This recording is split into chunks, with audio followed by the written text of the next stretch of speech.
Chapter 103, Doing as the Heart Willed. He resides at 19 House Street. Whilst memorizing the information, Klein keenly noticed a piece of information. Yes, Welch stayed on House Street. The Divination Club is on House Street. This cloth merchant named Sirius Arapes also lives on House Street, from the looks of it. It's nothing strange for Welch to know Hannes Vincent either. They might have even gotten to know each through Sirius Arapes. Suddenly, Klein felt that he had linked the clues together as his thoughts turned clear.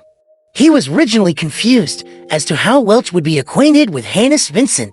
Since the son of a banker wasn't particularly interested in mysticism. To him, money was more important than divinations. But now, Klein felt that he had an inkling as to how they became acquainted.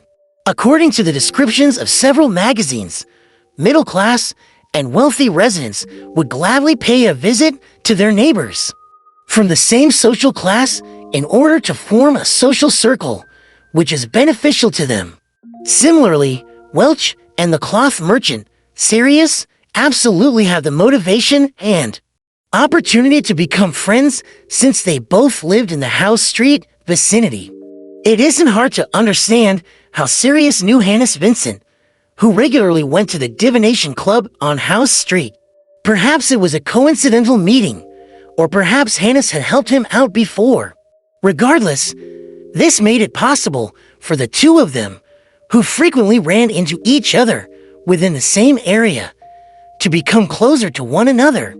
Hannes Vincent wanted to sell his ancient books, and thus, Sirius introduced him to Welch, who was an undergraduate of the history department.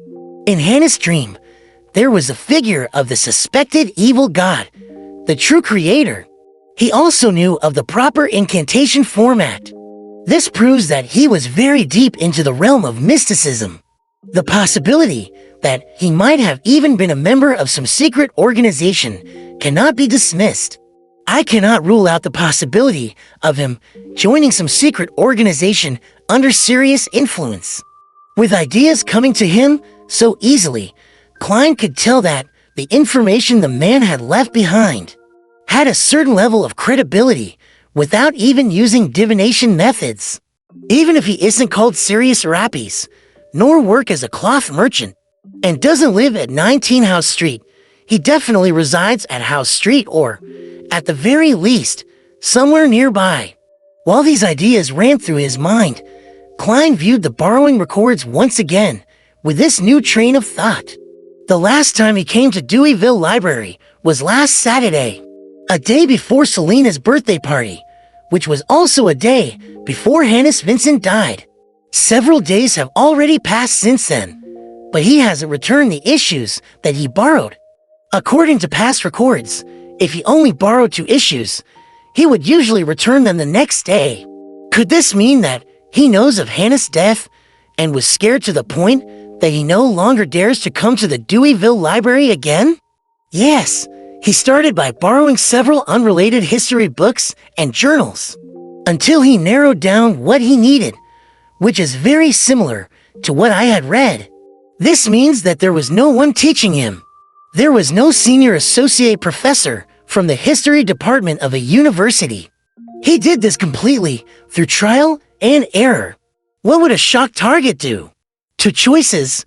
1. If he had all the necessary information, he would head straight to the main peak of the Hornices mountain range. 2. If he still lacks information, he would lay low and observe the situation. He would only show himself again if it's certain that Hannes' death wouldn't implicate him. Having made this conclusion, Klein closed the borrowing records and returned them to the librarians. He then took out the portrait and asked if anyone had seen the man. Unfortunately, many people came to borrow books every day, and the librarians didn't have any impression of the average person. All right, thank you for your time. Klein put away his identification documents and his badge. He had no intention of continuing the investigation alone. This wasn't only dangerous, but also troublesome. He planned to head to Zoutland Street once again and hand the case over to Captain and his teammates. He then planned to go home and prepare his tomato oxtail soup for his siblings, before heading to the world above the gray fog to divine the target's whereabouts and condition. "Officer, is there anything else?" a librarian asked sincerely as he heaved a sigh of relief. Klein nodded slightly and asked, "No, I will come back if there are new clues." He held his black cane with his left hand and made his way to the door. At this moment, he saw a man enter the library with his head hung low.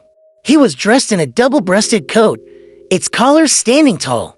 When they walked past each other, Klein caught a glance of his thick, messy brows and his pair of grayish-blue eyes. These were things the tall collar couldn't hide. Serious rappies. A coincidence. Klein froze. He didn't expect to meet his target here. What kind of luck was this? Wasn't this too much of a coincidence? He evaluated his physical condition and felt his aching sore muscles. Thus, he acted as though nothing had happened and continued walking towards the door. Well, we have to follow what our heart tells us. Safety matters. It doesn't matter if I miss this opportunity as long as Sirius is still in Tingen. At this moment, the man in the double-breasted coat arrived before the counter and was handing the journals to one of the librarians. "It's a return," he said with a soft, muffled tone. The librarian received the journals causally, and when he saw it, he suddenly froze. He subconsciously looked up and differently as his body couldn't help but tremble. "Is there a problem?" the man asked in a deep voice. His question seemed like a spark that ignited a fuse, causing the librarian to instantly lose his self-control. He sprinted to the side and shouted, "Officer, the criminal issue." At this moment, Klein, who had left the building, cursed madly in his heart. He instinctively reached for his holster with his right hand and drew his revolver. That man froze for a moment before turning and breaking into a sprint. But he didn't head for the door. Instead, he escaped in the direction of the oriel window to the side, as if he wanted to smash through the glass and jump out onto the street. Klein, who was flustered, turned his head to see the scene when he felt a sudden calm. He realized that even though he was afraid of the target, his target was more afraid of him. The man must be unable to determine my abilities in such an abrupt meeting. He isn't clear on what I am adept in, and so he will instinctively avoid a direct confrontation and look for other ways to escape. Confident of his analysis, Klein lifted his revolver and pulled the trigger. At that moment, the man in the double-breasted coat abruptly rolled onto the ground in an attempt to avoid the bullet. Following up on that, he pressed down on the ground with his right hand and propelled himself into the air towards the oriel window. Click! Klein's first shot was empty, but this was something he had expected. He took advantage of Sirius' inability to dodge while in midair to aim at his torso and pulled the trigger. Bang!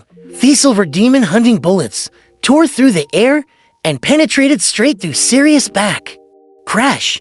The glass shattered and Sirius flew out the window, leaving drops of crimson blood on the crystalline glass fragments and windowsill. Klein was no longer afraid now that the target was injured. He ran over and jumped out the window with the help of a chair. This was the area lining the back of Deweyville Library's ground floor. A row of trees isolated a lush green field. The injured Sirius was running to the side in an attempt to enter a small alley between two buildings. Having not practiced shooting and moving targets, Klein didn't dare to fire blindly. He could only carry his cane in one hand and his gun in the other as he pursued the man in a black coat. Tap! Tap-a-tap! He followed the trail of blood on the floor and tried to close the distance. With the corner coming up, the injured Sirius' speed became slower and slower. Klein, who had been waiting for an opportunity to capture him, suddenly felt a little afraid. He felt as though the man in front of him wasn't human, but a wolf or a tiger, one that harbored terrifying dangers. This was an instinct he had as a seer, and also a warning given to him by his spirituality. Klein immediately slowed down, his eyes scanning the blood on the ground. Compared to the blood he had seen earlier, Sirius' blood was now black. At this moment, a violent wind overwhelmed him. Sirius' face was reflected in Klein's eyes. Thick, messy brows, grayish-blue eyes, multiple protruding warts, an open mouth with 2 rows of white teeth. Sirius was launching a counterattack at this moment. This made the face reflected in Klein's eyes more visible. He could even smell a particularly putrid stench. Sirius pounced a distance of 7 or 8 meters, far more than any normal human being could jump. But as Klein had stopped chasing him just in time, there was still a distance of nearly 10 meters between them. When the distance was shortened to 2 meters, the sticky saliva, caused by drool, and the disgusting dense warts formed a harrowing scene that made Klein's nerves tense up. Without thinking, he seized the opportunity of the temporary immobility caused by Sirius' pounce to raise his right hand. He fired without stopping, allowing the bullets to rain down on the target's head. Bang! Bang! Bang! Bang! Shooting from such a close distance allowed the silver demon hunting bullets to drill through Sirius' head. Blood splattered everywhere as his face became more and more mangled until he staggered backwards. Klein had emptied the bullets in his revolver in an instant. He subconsciously wanted to take a few steps back in order to confirm the results of this battle. But at this moment, Sirius gave Klein the shock of his life by trying his hardest to stand up straight. Klein abruptly lifted the cane in his left hand. Smack! The sturdy silver inlaid black cane struck Sirius' neck, leaving a dark red mark. Smack! Smack! Smack! Read latest chapters at Wuxia World. Sight only. Klein acted on instinct, raining blows on his opponent until Sirius collapsed, stumbling onto the ground. Huff! Puff! Huff! Klein supported himself with his cane and took deep breaths. His eyes were trained intently on his target, afraid that Sirius would suddenly jump back to life. At that moment, Sirius' head had basically been smashed into a pulp, and the warts gradually receded. His body stopped moving after a few convulsions. Klein was in no hurry to examine the corpse. Instead, he tossed his cane to the side and took out the demon hunting bullets he had on him and reloaded his revolver. After doing this, he collected himself and fought back his disgust, kneeling down to search the pockets of Sirius' double-breasted coat.